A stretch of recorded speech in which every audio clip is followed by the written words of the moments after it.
한국 교회는 회개로 인하여 부흥이 되었고 또 지금의 위치에 왔다고 말을 해도 과언이 아니라고 생각을 합니다. 1903년에 1907년 평양 대부흥이 있기 전에 1903년에 하디 선교사님이 선교사님들과 한국교회 성도들 앞에서 한국교회가 부흥이 되지 않고 또 한국교회 성도들이 믿음 안에서 서지 못하는 것이 전적으로 자기의 잘못이라고 충격적인 고백을 함으로 인해서 회개의 부흥이 일어나게 됩니다. 그런데 그때 하디 선교사님의 회개가 단순히 강직하고 자존감도 높았던 이 선교사님 자신이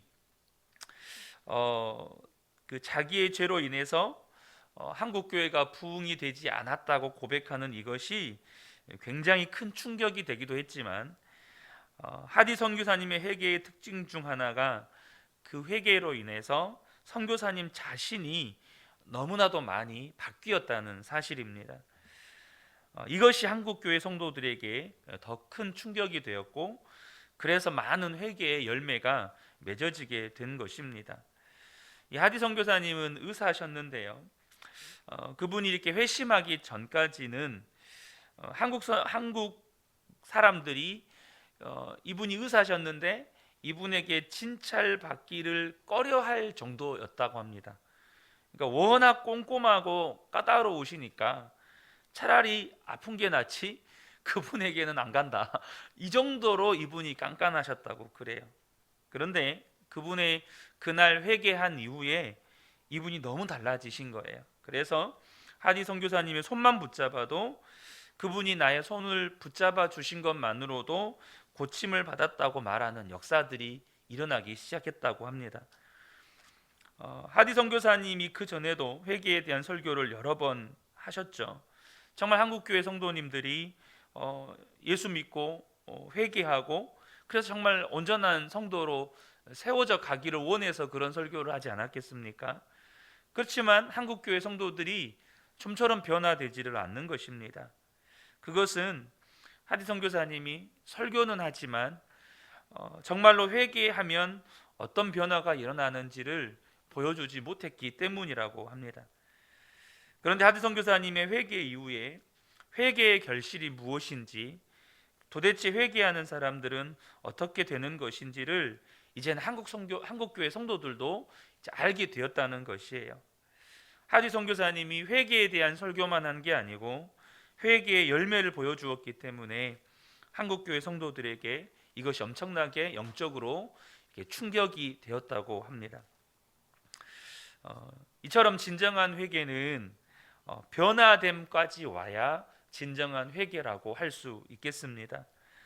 내가 지옥에 갈 만한 죄인이란 사실을 깨닫고 고백하게 됐을 때 그것이 회개의 증거죠. 그러나 회개한 사람이 그 죄에서 승리하게 되었다. 이제는 더 이상 그 죄를 짓지 않게 되었다. 여기까지 왔을 때 진정한 회개라고 말할 수 있는 것입니다. 본문 14절에 보면 다윗의 기도가 다시는 살인죄를 짓지 않게 해달라고 기도를 합니다. 14절에 하나님, 나를 구원하시는 하나님, 내가 살인죄를 짓지 않게 해 주십시오. 이렇게 간구합니다. 그러니까 다윗은 내가 살인죄를 짓고 내가 간음죄를 지었는데 하나님 용서해 주세요. 하나님 이 죄를 깨끗이 씻어 주세요. 이렇게만 기도한 게 아니고 여러분 죄를 깨끗하게 씻어달라고 하는 기도가 얼마나 놀라운 믿음의 기도인지 지난 시간에 나누었었습니다. 여러분 우리가 용서받는 게 아니라 십자가 복음은 우리 죄를 완전히 깨끗게 씻어주십니다. 그럼에도 불구하고 다윗은 이제 살인죄를 더 이상 짓지 않게 해달라고 구합니다. 무슨 말입니까? 이제 더 이상 하나님 죄 짓지 않는 삶을 살게 해달라고 구하는 것입니다. 사랑하는 성도 여러분, 하나님은요 우리가 진정으로 회개할 때 죄를 짓지 않게 해주시는 하나님이십니다. 12절에 다윗이 구원의 기쁨을 회복시켜달라고 기도하면서 지탱할 수 있는 힘을 달라고 구합니다. 우리가 12절에 보면 여기에 보면 나를 붙드소서 이렇게 되어 있는데요.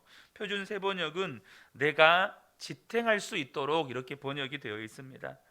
그러니까 다윗은 한 번 죄를 짓지 않고 한 번 죄를 짓고 용서받는 정도가 아니라 계속해서 이제는 죄를 짓지 않는 삶을 살도록 구하는 것입니다.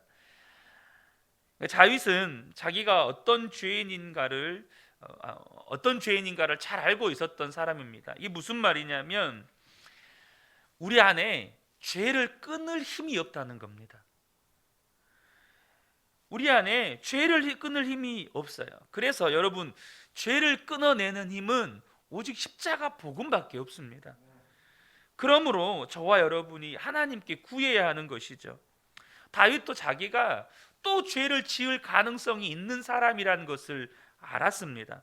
그래서 하나님께 자신의 마음을 바꾸어 달라고 기도하는 것입니다.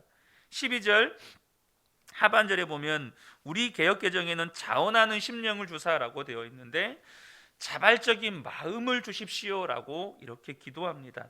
이게 무슨 말입니까? 무슨 자발적인 마음인 겁니까? 하나님의 말씀대로 내가 스스로 온전히 살 수 있는 그런 자원하는 마음을 달라는 겁니다. 하나님 말씀대로 살 수 있는 마음을 주십시오. 여러분, 마음이 바뀌면 비로소 죄를 이기게 되는 것입니다. 그러니까 진정한 회개는 마음이 바뀌는 것까지 가야 하는 것입니다. 내가 죄를 지었다는 애통함에서 이제는 정말 죄가 싫어지고 죄를 짓지 않고 하나님의 말씀에 순종하는 마음으로 가면 여러분 죄를 이기는 것입니다. 그래서 10절에도 다윗은 자신의 마음을 바꿔달라는 기도를 합니다. 하나님, 내 속에 깨끗한 마음을 창조하여 주시고 내 속을 견고한 심령으로 새롭게 하여 주옵소서.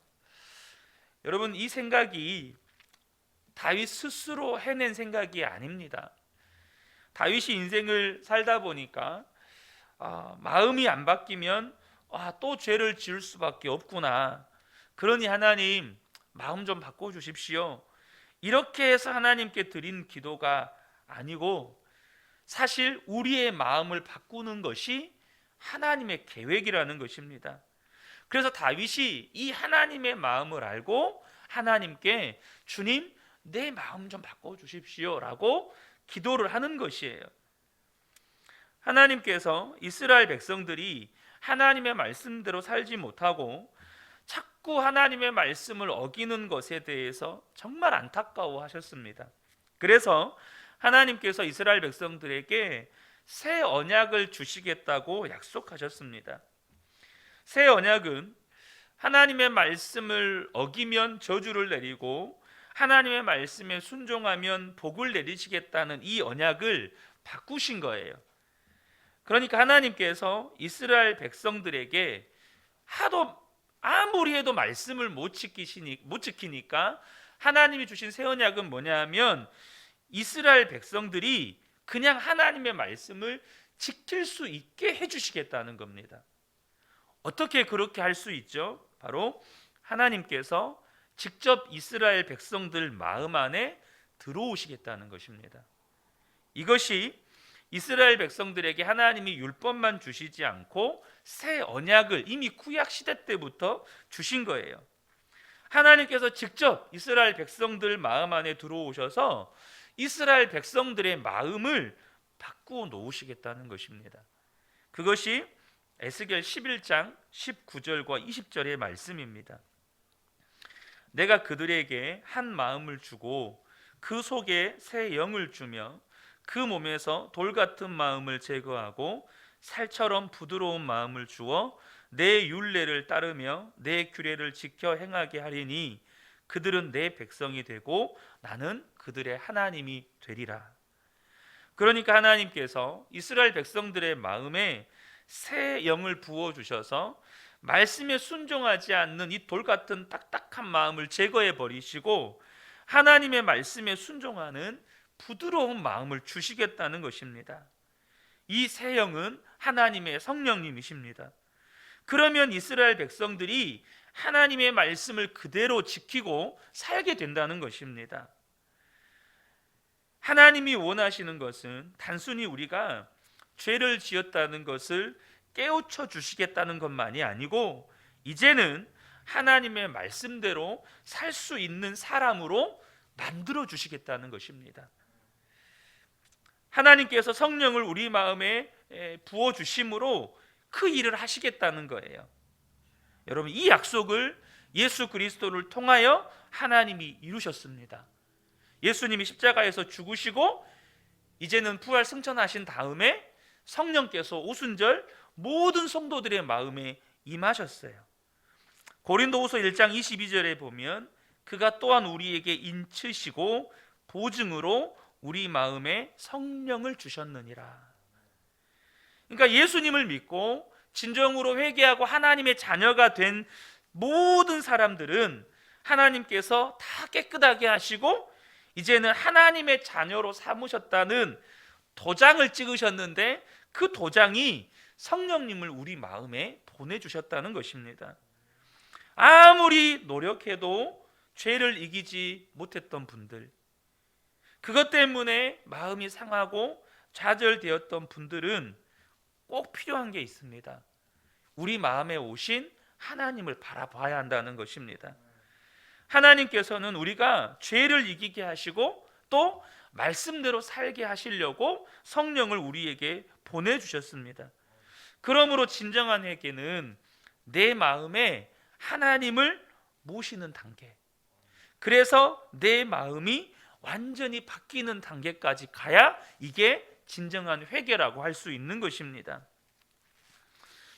물론 이것을 단계라는 표현을 해서 회개가 이렇게 1단계, 2단계, 3단계 이렇게 표현하는 것이 조금 부적절한 표현이긴 하지만, 분명한 것은 이제는 성령님이 내 마음에 오셔서 완전히 내 마음을 바꾸어 주시는 그러한 삶을 살게 될 때 그것이 진정한 회개라고 하는 것입니다.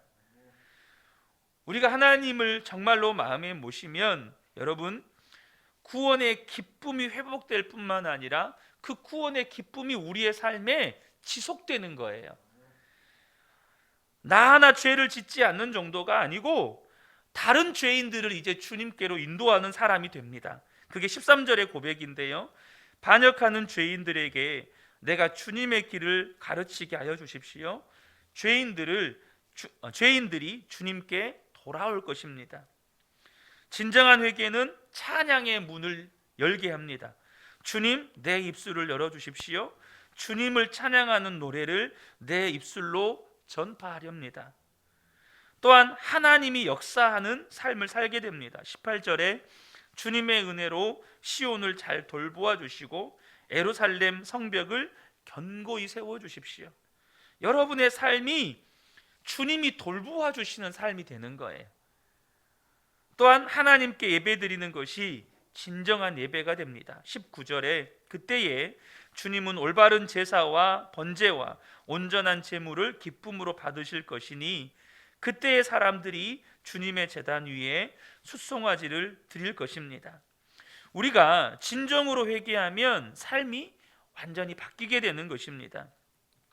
이제는 죄를 짓지 않을 뿐만 아니라 찬양의, 예배의, 찬송의 문이 열리고 다른 사람들을 주님께로 인도하고 하나님께서 그 삶을 지키시고 보호하시는 삶, 진정한 예배자의 삶이 여러분 시작되는 것이죠. 문제는 마음입니다. 사랑하는 성도 여러분, 여러분의 마음에는 정말로 하나님이 오셨습니까? 이 일에 분명해야 정말로 구원받은 사람입니다. 내 마음에 하나님이 오신 것이 분명해야 진정으로 회개한 사람이고 또한 하나님께서 쓰시는 사람이 되는 것입니다. 문제는 성경은 우리에게 사람들이 마음에 하나님을 모시기를 싫어한다고 말씀하십니다. 로마서 1장 28절에 보면 그들이 마음에 하나님 두기를 싫어하매라고 말씀합니다. 여러분은 마음에 하나님을 모시는 것을 좋아하신가요? 하나님 모시는 것이 늘 즐겁고 행복하신가요? 이것이 우리 마음 안에 늘 점검이 되셔야 합니다. 다윗이요, 간음하고도 하나님께 제사를 드린 것 같습니다. 또 우리아를 죽인 다음에도 하나님께 제사를 드린 것 같습니다. 어쨌든 죄를 지었으니 다윗의 마음 안에 가책이 있지 않겠습니까? 그래서 하나님께서 속죄 제사를 드리라고 하셨기 때문에 양과 소를 바치면 자기의 죄가 용서받을 줄로 생각했던 것 같습니다. 그런데 그렇게 범죄한 이후에 하나님께 양과 소의 속죄제를 드렸지만 아무 소용이 없었던 것이에요. 나단 선지자가 와서 다윗을 책망했을 때 하나님이 용서하지 않았다는 것을 깨닫게 됩니다. 그래서 다윗은 하나님께 제사만 드린다고 해서 속죄가 되는 것이 아니라는 것을 알게 됩니다. 16절에 보면 주님은 재물을 반기지 않으시며 내가 번제를 드리더라도 기뻐하지 않으십니다. 그러니까 다윗이 아무리 제사를 드렸지만 범죄한 이후에 그 제사를 안 받으시는 거예요. 아무리 소와 양을 잡아서 속죄 제사를 드려도 여러분 하나님이 용서해 주시지 않는다는 것을 다윗이 안 거예요. 여러분 다윗은 왕이었잖아요. 부자잖아요. 그러니까 얼마나 많은 소와 양으로 제사를 드렸겠습니까? 그 제사 드리는 데는 어려움이 없었어요. 얼마든지 속죄 제사를 드릴 수 있었습니다. 그러나 그게 소용이 없었다는 거예요. 하나님이 원하시는 제사는 마음을 찢는 것이었습니다. 그리고 속죄 제사를 드리면 하나님이 그 사람의 죄를 사해 주시는 것이었어요. 그러나 마음이 찢어지지 않는 사람은 아무리 속죄 제사만 드린다고 해도 소용이 없다는 것입니다. 17절에 하나님께서 원하시는 제물은 찢겨진 심령입니다. 오 하나님, 주님은 찢겨지고 짓밟힌 마음을 멸시하지 않으십니다. 여러분 저와 여러분은 마음이 찢어졌습니까? 내 마음이 하나님께 찢겨진 심령으로 주님 앞에 이렇게 나왔느냐는 겁니다. 여러분 우리가 찢겨진 마음으로 예배할 때 하나님이 그 예배를 받으십니다. 그러면 우리는 깨끗한 마음을 받고 죄를 이기는 능력을 받게 되는 것이에요. 그러나 마음이 찢겨지지 않으면 우리가 1000번 만번 예배를 드려도 삶에 아무런 변화가 없습니다. 여러분 그러면 이 마음이 찢겨지는 것은 뭘 어떻게 해야 된다는 말입니까? 죄를 지어서 마음이 괴롭고 애통하는 마음을 말하는 것입니까? 물론 그렇습니다. 여러분 얼마나 마음이 괴롭고 애통하면 마음이 다 찢겨진다는 표현을 합니까? 그러나 마음이 찢겨진다는 것은 죄에 대해서 애통하고 죄 때문에 괴로워하는 마음만이 아니라는 사실을 꼭 아셔야 합니다. 여러분 하나님께서 우리 죄를 사하시려고 하나님이 찢으신 게 있어요. 그게 뭐죠? 예수님께서 십자가에서 죽으신 그때에 성소와 지성소를 가리고 있던 이 휘장을 위에서부터 아래로 완전히 찢으셨습니다. 지성소를 가리고 있던 휘장을 찢으셨어요. 이게 무슨 의미입니까? 그것은 바로 하나님과 우리 사이를 가로막고 있었던 이 모든 것을 없앴다는 말입니다. 누구든지 이제는 하나님 앞에 나아갈 수 있게 되었다는 거예요. 자, 그러면 우리의 마음을 찢으라는 말은 뭘까요? 하나님이 성소와 지성소를 가리던 휘장을 찢어서 누구든지 하나님 앞에 나아올 수 있게 하셨다면 우리도 마음을 찢어서 하나님이 우리 마음 안에 들어오시게 하라는 것입니다. 이게 마음을 찢으라는 이야기예요. 여러분 마음이 찢어지지 않은 사람은 어떤 사람입니까? 하나님이 그 속에 들어갈 수가 없는 사람입니다. 아무리 내 죄 때문에 마음을 애통해하고 고통스러워하면 여러분 하나님이 그 죄를 용서해 줍니까? 여러분 마음이 찢으면 어느 정도까지 찢을 수 있을까요? 그 죄 때문에 너무 고통스러워서 목숨을 끊는 정도까지 여러분 사람은 그렇게 마음을 고통스러워할 수 있어요. 그러면 그 죄가 사해집니까? 여러분 가룟 유다를 보세요. 은 30에 예수님을 팔았다가 그것이 너무 고통스러워서 목숨까지 끊었습니다. 그러면 그 죄가 사해집니까? 여러분, 그렇지 않습니다. 내가 지은 죄 때문에 단순히 마음이 괴롭고 고통스러워하는 것이 마음을 찢는 것의 전부가 아닙니다. 여러분, 마음을 찢는다는 건 바로 주님이 내 마음의 주인으로 오시게 하라는 겁니다. 주님이 내 마음의 주인으로 오셔야 내 마음이 바뀌는 거예요. 내가 아무리 죄 지었다고 고통스러워한다고 해서 내 마음이 바뀌지 않습니다. 우리가 하나님을 마음에 모시기 싫은 이유는 내 마음대로 못 사니까. 내가 하고 싶은 거는 못하게 하실 것 같고, 하기 싫은 것은 하게 하실 것 같고. 여러분, 저와 여러분이 기억하시면 좋겠습니다. 그런데 그 예수님을, 그 하나님을 마음의 주인으로 모시는 사람들이 있습니다. 어떤 사람들은 마음을 찢고, 주님, 내 마음에 오십시오. 그러면 그 사람의 인생이 완전히 바뀌게 되는 거예요.